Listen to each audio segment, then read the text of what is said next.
नमस्कार दोस्तों, मैं हूं शोभित और आज के वीडियो में हम IMU-CT का वही 2023 वाला पेपर देख रहे हैं, PYQ ग्लिम्स। और आज का पेपर जो है वो है एप्टीट्यूड, वो जनरल अवेयरनेस के नाम से आता है, वो वाला पेपर है। तो हम इसको देखना स्टार्ट करते हैं। यहाँ पे लिखा हुआ है Bengal. Bengal is coded as ADMFZK। अगर आप ध्यान से देखोगे तो ये कोडिंग ऐसे हो रही है कि सब में -1 किया जा रहा है। B के जस्ट पहले A, E के पहले D, N के पहले M, G के पहले F, सब में -1।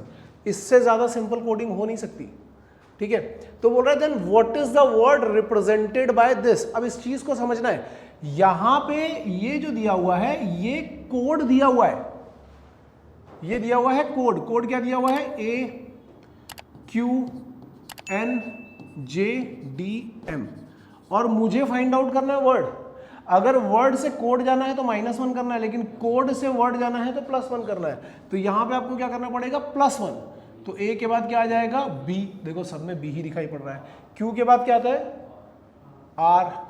N के बाद O। अब आपको इतने में ब्रोकर या ब्रोकन वो देखना है ना, तो M के बाद क्या आता है? N आता है। तो ऑफ कोर्स यहां पे क्या होना चाहिए? ब्रोकन होगा। पूरा का पूरा फाइंड आउट करने की जरूरत ही नहीं है, ब्रोकन हो जाएगा। यहाँ पे करेक्ट आंसर आपको समझ में आ रहा होगा, ठीक है। तो कोडिंग डिकोडिंग के काफी क्वेश्चन आते हैं। अब यहाँ पे तो बिल्कुल सिंपल सी कोडिंग डिकोडिंग थी, -1 करके ही सब हो रहा था। कभी कभी -1 +1 करके भी होता है, अलग अलग तरीके के होता है, ठीक है। कोडिंग डिकोडिंग का पूरा एक लेक्चर पड़ा हुआ है यूट्यूब पे। क्लास के बच्चे तो देखते हैं नहीं, तो हमने इसलिए यूट्यूब पे डाल रखा है उसको।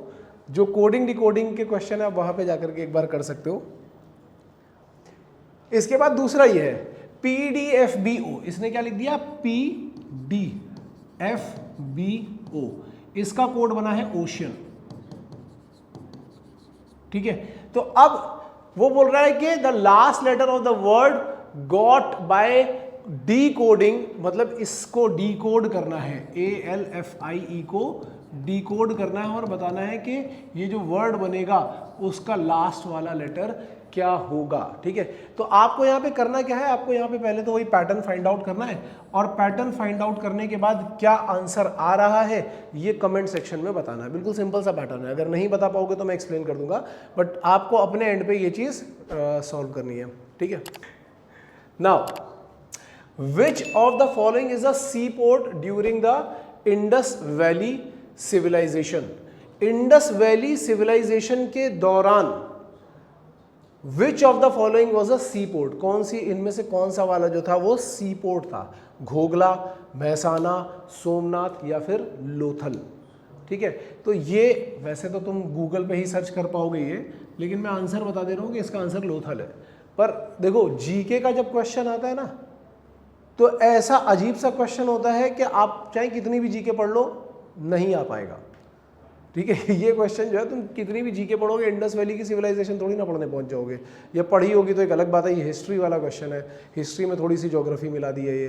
तो ऐसे क्वेश्चंस जो है उस पर हमें टाइम नहीं देना चाहिए। बहुत लोग बोलते हैं कि सर हम जीके के लिए क्या करें, करंट अफेयर्स पढ़ लें या ये पढ़ लें। भाई देखो ये एक ऐसी चीज़ है जो अनप्रेडिक्टेबल है, मैं सजेस्ट ही नहीं करता। मैं बस ये बोलता हूँ ज्योग्राफी पढ़ लो, ठीक है। ज्योग्राफी पढ़ा, हमारे लेक्चर अवेलेबल है, वो देख लो वहाँ पे जाकर के, उससे जो भी कुछ है कर लेना। नहीं आया तो उसको छोड़ देना वहाँ पे, अगर ये नहीं आता हो तो। आगे, under the one nation one tax scheme.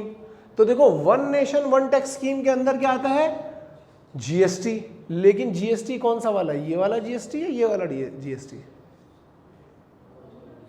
दो हैं जीएसटी के ऑप्शन, एक ये है और एक ये है। दोनों में से सही कौन सा है? Goods and services, GST. GST goods and services tax. GST का फुल फॉर्म ये, हाँ मतलब कहने का वही है, गुड एंड सर्विसेज या गुड्स एंड सर्विसेज। तो ये वो वाला टैक्स है। जीएसटी का फुल फॉर्म ये है, ये आपको याद होना चाहिए। इसके बाद right the number in the series. अब आपके सामने एक सीरीज लिख दी है उसने, क्या लिखा है? 5। आप देखते जाना, मैं 8 को भी थोड़ी देर के लिए भूल जाता हूँ। 6, अब 8 वाला यहाँ लिख देता हूँ। 6 के बाद क्या आ रहा है? 9, ठीक है। मैं ऊपर नीचे करते जा रहा हूँ। फिर यहाँ 5 6 के बाद 7 और यहाँ 9 के बाद 10। तो अब आप यहाँ पे क्या बोलोगे? 5 6 7 के बाद क्या आना चाहिए? 8। बिल्कुल आसान है। ऑल्टरनेट में देखोगे तो ऑल्टरनेट में सीरीज चल रही है, तो 5 6 7 8 नेक्स्ट जो नंबर होना चाहिए दैट शुड बी 8। इतना आसान है। सीरीज वाले क्वेश्चन भी यूट्यूब चैनल पे अवेलेबल है, अगर प्लेलिस्ट में जाकर के देखोगे तो आपको एप्टीट्यूड वाले में मिल जाएंगे। बहुत बच्चे क्लास में आने के बाद भी पढ़ाई नहीं करते हैं, ठीक है, लेकिन आप लोग घर पे रह करके भी अच्छी तरीके से पढ़ाई कर सकते हो। Choose the response that will continue the given series. Series लिखी है 3, फिर लिखी है 9, फिर लिखी है 18, फिर लिखी है 30 और फिर क्या आना चाहिए।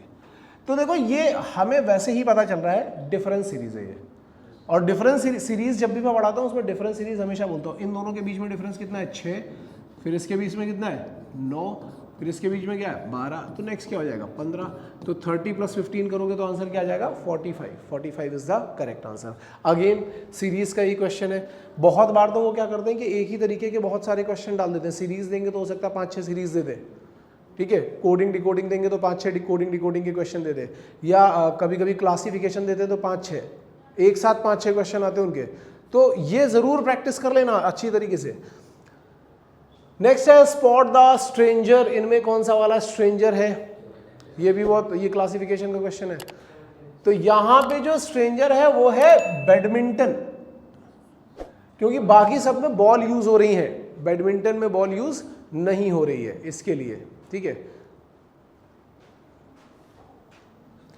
इसके बाद नेक्स्ट क्वेश्चन में चलते हैं। Actor is to stage. Actor कहां पे परफॉर्म करता है, स्टेज पे। ये हम लोगों ने क्लास में किया हुआ है यार, ये वाली सेम चीज जब मैं करा रहा था एनालॉजी तो मैंने क्लास में करवाई थी कि ये जो भी बंदा है और वो कहां परफॉर्म कर रहा है। तो एक्टर स्टेज पे परफॉर्म कर रहा है, तो डॉक्टर कहां पे करेगा, क्लिनिक में परफॉर्म नहीं करता, वो ऑपरेशन थिएटर में परफॉर्म करता है, क्लिनिक में वो परफॉर्म नहीं करता, याद रखो, ठीक है। क्लिनिक से ज्यादा अच्छा ऑप्शन जो मोस्ट अप्रोप्रिएट है वो है ऑपरेशन थिएटर। फिर इसके बाद choose the pair the items of which bear the same relationship between them as the relationship between the items of the pair given at the top of each question. तो ऐसे कई सारे question थे।